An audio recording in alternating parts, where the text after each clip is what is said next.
Hello, welcome. I'm Susan from Shared Teaching. Hopefully, you've had a chance to check out my session on the writing systems that are going to just make your save your sanity and feel so much better about your teaching and your progress, I guess, through the school year. So, thank you so much for coming and to my live. If you have any questions, I am here. So, let me go ahead and give you a little bit of background. If you've watched my episode or my session, I guess, I'm used to doing podcasts, then you might have heard a little bit about this, but not as much. So I am going into my 13th year of teaching, and I've taught primarily primary grades. So I just got out of about 4 years of teaching second. And then I am going to go into a new position next year, which I'm very excited about. So I'm going to be doing gifted and talented. So before that, I did a little bit of kindergarten, and I've done lots of first grade and second grade. And then I did a 4-5 combo 1 year for gifted students. And that was quite a challenge. And I'm looking forward to this new challenge with third through fifth grade gifted students because it is more enrichment. And before, I replaced their math and reading. And if you know me, I am not a math teacher. So it was quite honestly a huge struggle for me to be teaching highly gifted students in math when I struggle with math myself. So if you've watched my session, we talked about the 3 components in writing, and that was creating a lesson plan format, having a system for your lesson plans. We talked about having a system for your word work or your word study, whatever you like to call it. And then we talked about having a system for centers. And I stuck primarily with writing because that is the one piece of content that I love discussing and talking about. So I'm all about writing instruction and helping build up teachers and make them feel more confident with their writing, especially since most of us do not get curriculum from our schools. Writing can be very hard to teach. It's often neglected, and we don't see it too often. Maybe we just kind of skip over it when we're teaching it. So I like to try to help teachers avoid that because writing is actually one of those building blocks that they need for their foundation, especially if they're going to continue on to having a good job or going to college. They need to know how to write those essays and those reports, and even an email. Writing is everywhere. And the more articulate we can be with our writing, the more cohesive in our thoughts, then that helps with everything else as well. And of course, the more avid readers we are, the better we are at writing, is what I personally have found out. So again, I am Susan from Shared Teaching, and I just recorded a podcast episode about the first component that I talked about in my session. So all about lesson planning. If you want to take a listen to that, I am Susan at Shared Teaching. If you go to sharedteaching.com / I think it's shared-teaching podcast, which I need to fix to just be podcast.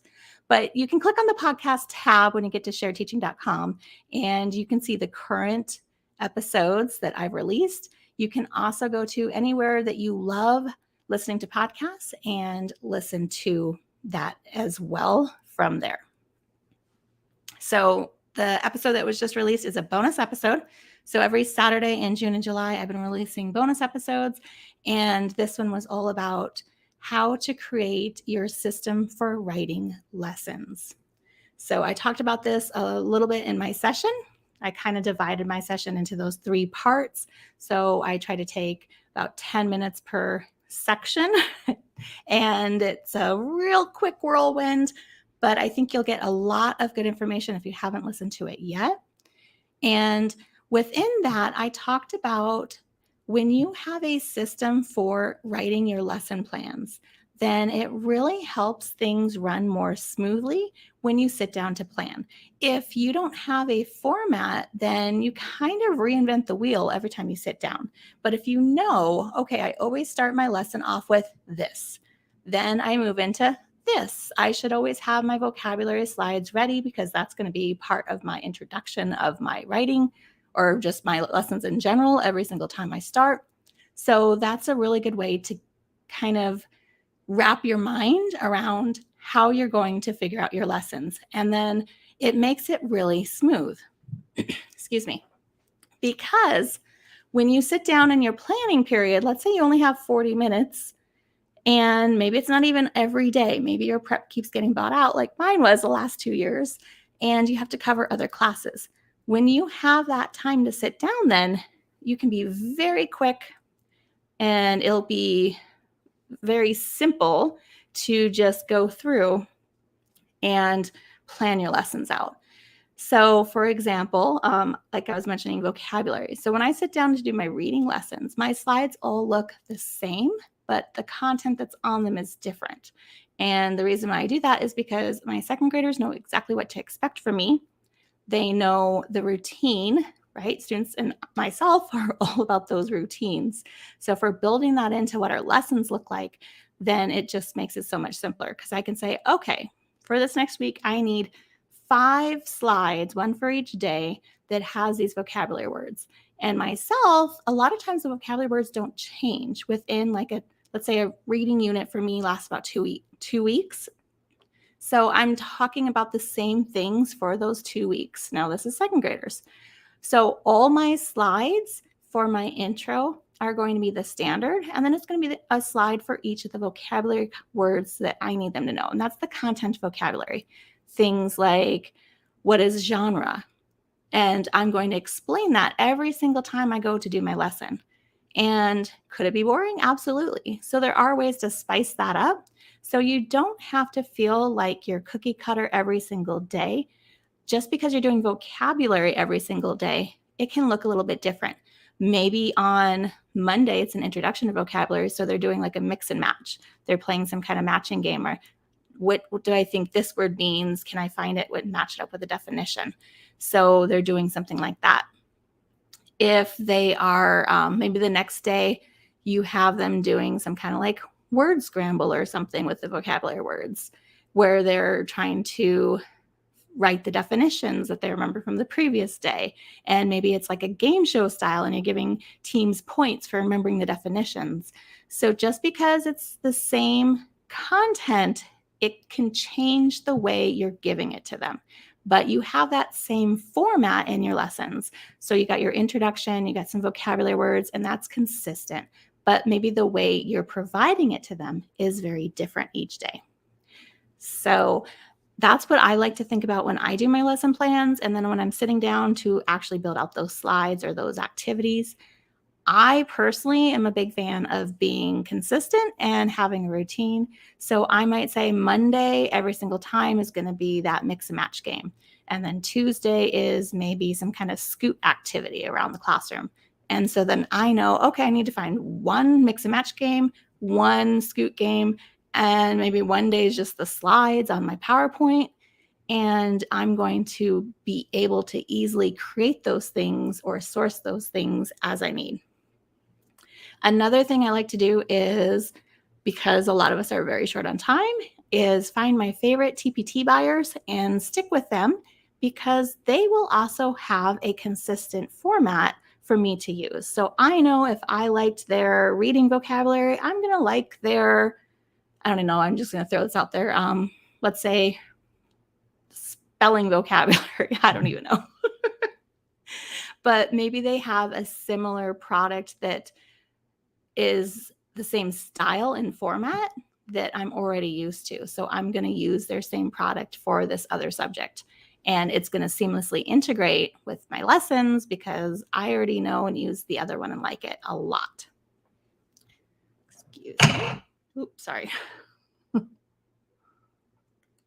I am visiting family in Arizona, and it is so hot this summer. I can't even believe it.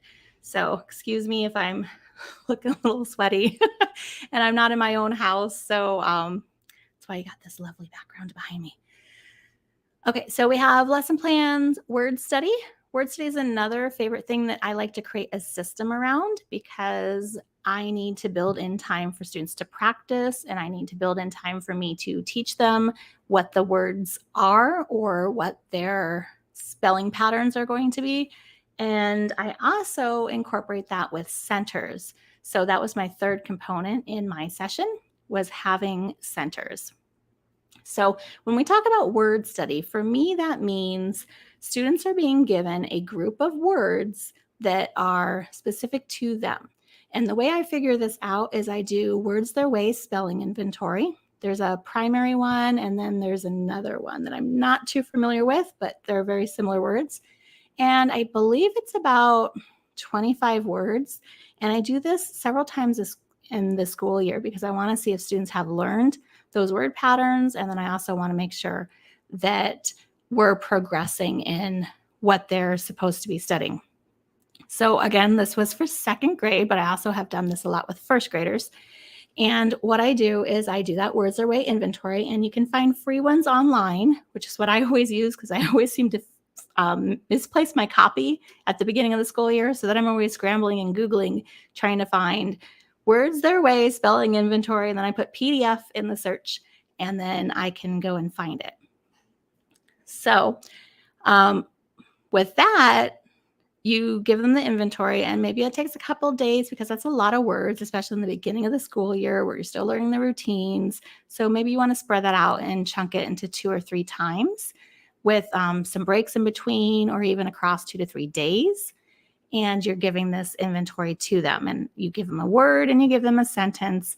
And it's very much like a typical traditional spelling test, but it's a little bit different. So then once they do that,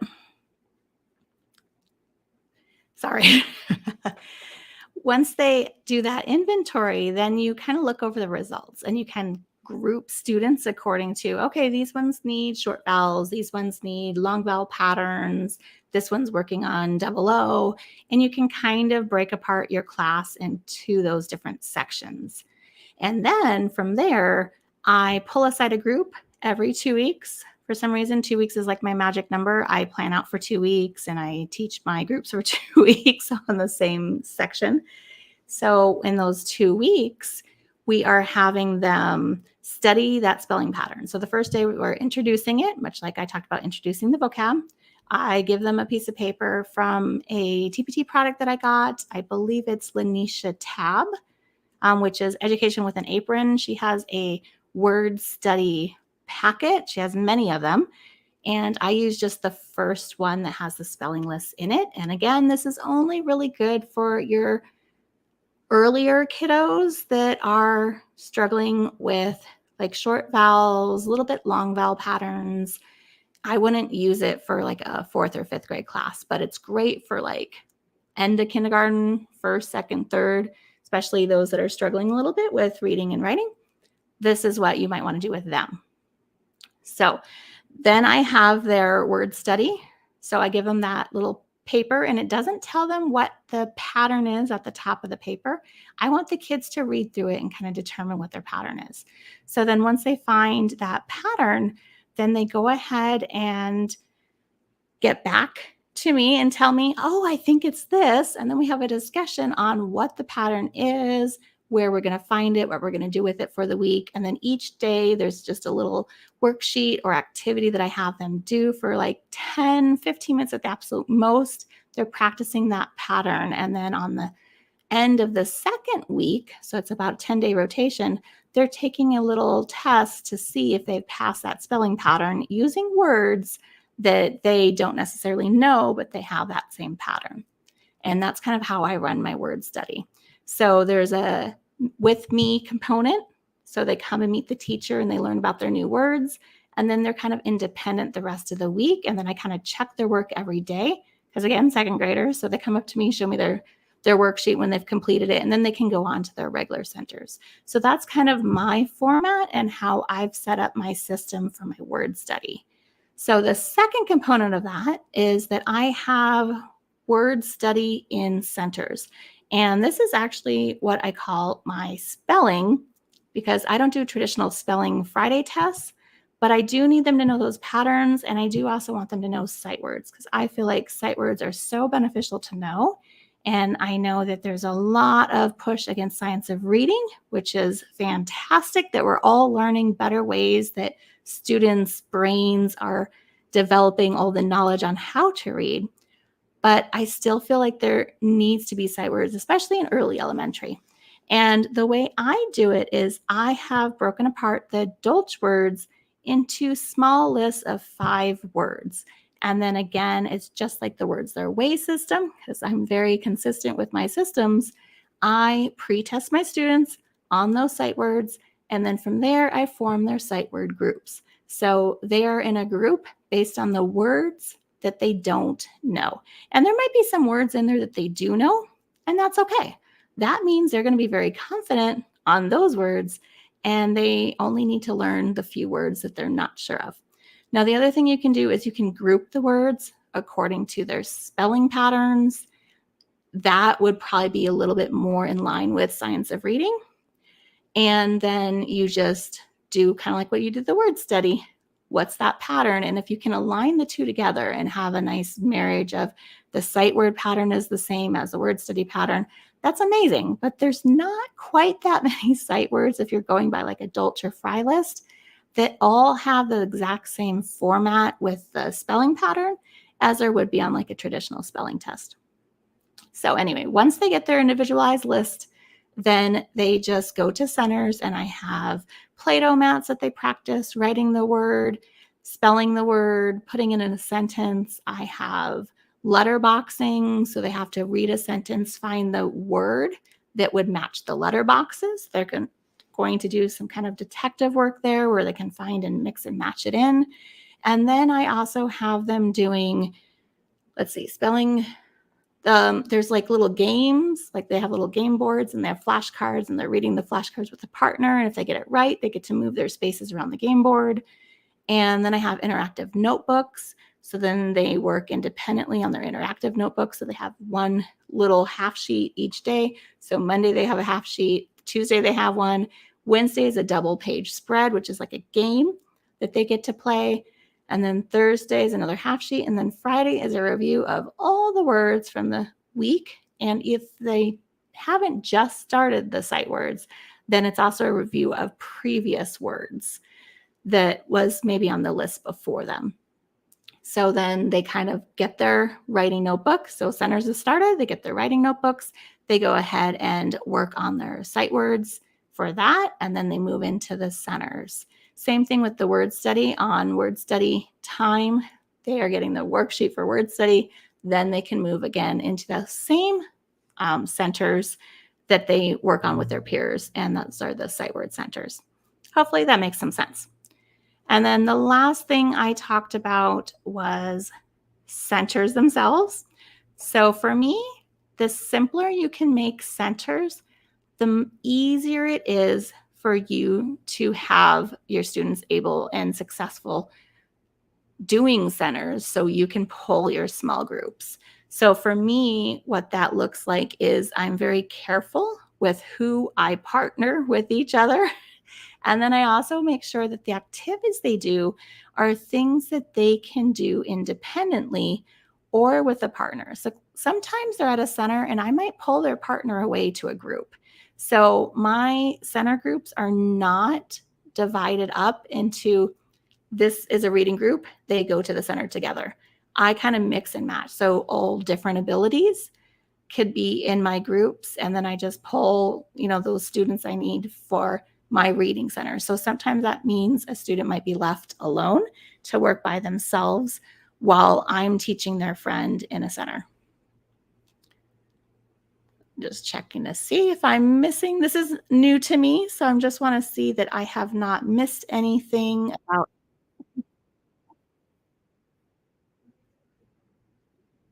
And it looks like I have. So thank you so much. I'm so sorry. I should have had another device, I guess. I could read the comments as I'm doing this. So how many days a week would you recommend having centers or flex groups? So I actually try to do centers every day of the week. It really kind of depends on what time you have available for your class. So it's really going to vary, unfortunately. I hate to be the one that's like, well, there's no set rule, but there really isn't a set rule. So if you can fit them in like Monday, Wednesday, Friday, you could do that.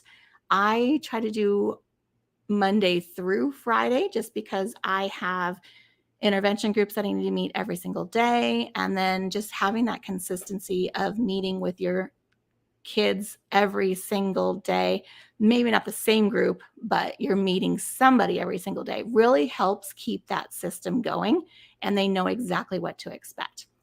So my personal recommendation would be doing 5 days a week. And so let's say in my classroom, I have super limited time. At least last year I did. I don't know what this next year is going to look like, but I had very limited time on time. Sorry. I don't know what I'm saying here. I'm trying to read the comments and talk at the same time. Not really a skill set I've developed. So anyway, let's say I had 40 minutes for my centers. I would do 2 groups. So I'd do it like a 20-minute group and a 20-minute group, or a 15 with a 5-minute in between to clean up and then rotate, if that makes sense. So you really just have to look at your schedule. If you have another question about that, Caroline, please let me know while we're still here. Rose, yes, it's crazy hot and it's humid too. Like, who wants humidity when it's over 100 degrees? Not me. Yes, I have to do sight words for sure. Interactive notebooks, yes. And I also find interactive notebooks, unfortunately, kind of have a downside of way too much time filler of cutting and gluing and coloring. So I look for things that are very streamlined because I tell my class, we don't have time all day to color. Like, if you want to color and you finish your stuff early, then great, you can color then. And that's kind of how I work out my interactive notebooks. And it is just a really nice thing that they can do independent, especially if they're used to how the routine goes. Okay. Ooh, 4-day-a-week school. Yet you should definitely have a lot of time for them to rotate daily. I actually wish my district would go to a 4-day school week just because you need that like day of the week that's not a weekend for like doctor's visits and stuff. Like, am I right? It's so hard to find like a Saturday slot at the dentist or something like that. So for a 4-day school week, depending on your schedule, excuse me, I would actually look into maybe daily 5, where maybe not doing the exact daily 5, but they have 5 different rotations they do. They also have a daily 3 version. So they're doing 3 different rotations a day. So thinking about that, maybe one rotation is just the word study, what kind of spelling they're doing. And then another rotation is going to be maybe their sight words. And then a third rotation is going to be maybe just like a writing center or a I want to do this center. What do they call that? Can do? Yeah, must do, can do. So they could have a can do center that's fun. Like, oh, you finished your work from the first 2 rotations. Now you get to pick something you want to do. Maybe it's like a passion project if you have higher learners and they're just working on something that they really enjoy.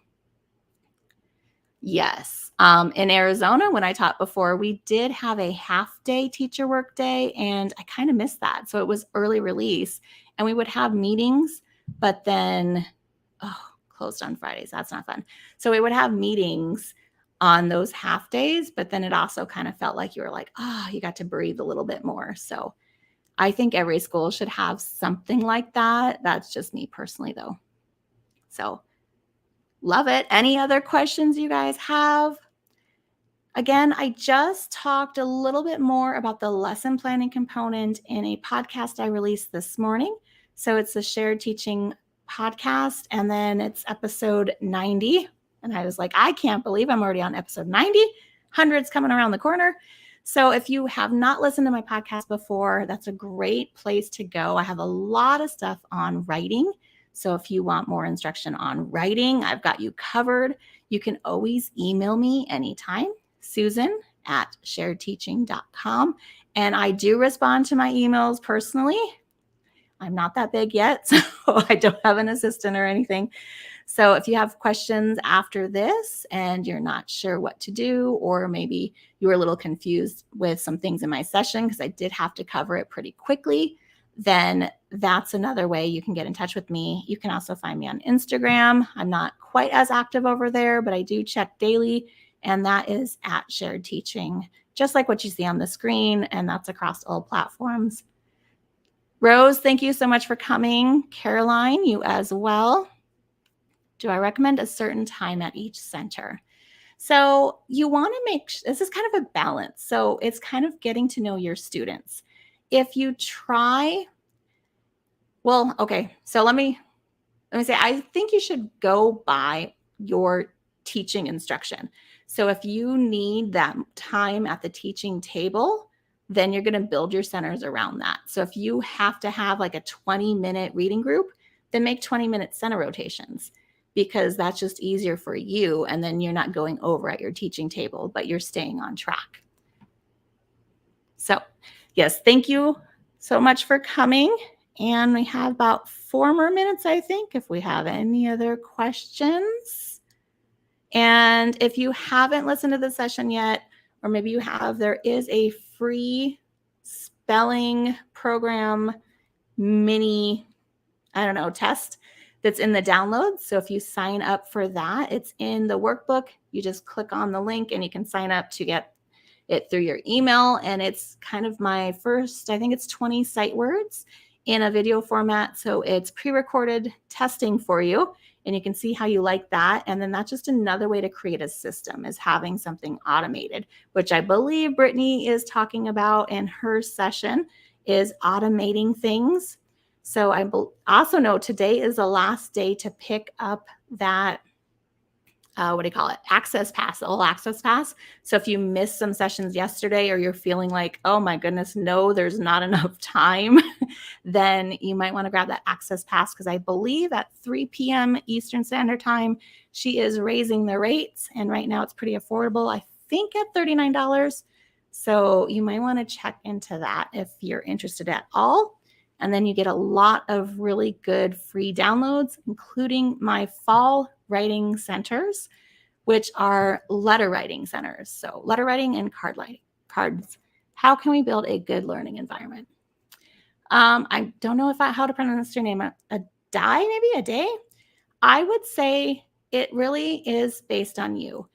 I have a blog post that's all about how to build community. So you might want to check that out at sharedteaching.com.